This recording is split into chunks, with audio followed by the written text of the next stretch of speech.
Gustavo, vamos lá, vamos começar falando. Você teve as pessoas. Você falou primeiro da base, né? E depois você citou que você teve a passagem lá pelo Samorim. Eu queria até começar por aí, cara, porque eu acho que o torcedor, antigamente, né, nessa época, as redes sociais não eram tão difundidas ainda, não se usava muito, então o entendimento que as pessoas têm hoje em dia sobre tudo que acontece no futebol é muito maior do que era naquela época. Então, você vê que o Samuel ele teve assim uma reprovação muito grande por parte da torcida. Não sei se talvez por não entender o que foi o projeto ou se realmente não foi o que se esperava. Mas qual foi a tua visão, cara, sobre esse projeto do Samorim? E você acha que ele teve alguma coisa de positivo, que ele trouxe alguma coisa de positivo para o Fluminense? Ô, Bruno, não tenho dúvida nenhuma e eu vou provar com fatos aqui. Cara, o Chamorim para mim foi um projeto muito inteligente que na época o Marcelo Teixeira pensou muito fora da caixa. Por quê? De onde surgiu a ideia? O Fluminense revelava muito jogador desde então, já é uma coisa que já vem de anos, né? E existiam jogadores que, às vezes, com 17, 18 anos, já estavam pedindo passagem e já iam para o profissional. Tinham jogadores que, quando estouravam a idade ali no sub-20, iam para o profissional. E tinham alguns jogadores que o Fluminense entendia que tinham potencial, mas que ainda não estavam preparados para estar no profissional quando estouravam a idade. Talvez um exemplo que a gente possa pegar um pouco mais antigo, que foi um período que antecedeu o projeto de Chamorim, é o Wellington Nem, que sai emprestado para o Figueirense, arrebenta no Figueirense e volta emprestado. Só que o que o Fluminense começou a perceber? Que esses jogadores que eles emprestavam tinham alguns casos de muito êxito, como o Wellington Nem, mas existiam alguns casos onde o clube perdia muito controle sobre o jogador. Então, por exemplo, a gente emprestava um camisa 10 para determinado clube, chegava nesse clube um treinador que tinha uma ideia de jogo mais defensiva, ou um treinador que trabalhava mais com ligação direta, então a gente acabava não conseguindo desenvolver aquele camisa 10 porque ele não tinha a bola no pé, sabe? Ele não estava dentro de um contexto que fosse potencializar ele. Às vezes a gente emprestava o jogador para um determinado clube que trocava de treinador 4 vezes no ano e ficava brigando pelo rebaixamento o ano inteiro, em uma divisão mais baixa e um ambiente que não era um ambiente favorável para o desenvolvimento dos jogadores. Então eles começaram a pensar, cara, vamos tentar ter um clube onde a gente consiga emprestar esses jogadores e consiga ter um controle de qualidade sobre o que vai estar sendo feito com esses jogadores.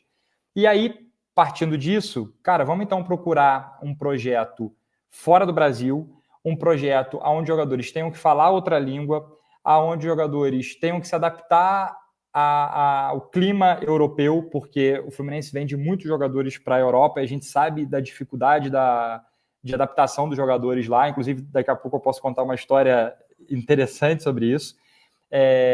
Então, eles começaram a e cortando, sabe? Então precisa que não fale a língua portuguesa, então Portugal não serve. Precisa ser um país onde o clima seja mais frio, mas então não serve esse, não serve aquilo. E acabaram chegando na Eslováquia.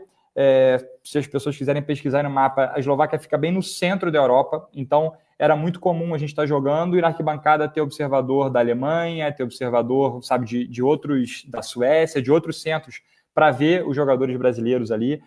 Os jogadores tiveram que se desenvolver em outra língua, sofrendo inicialmente com algumas adaptações que é normal para todo mundo, tendo um controle sobre a qualidade de treinamento.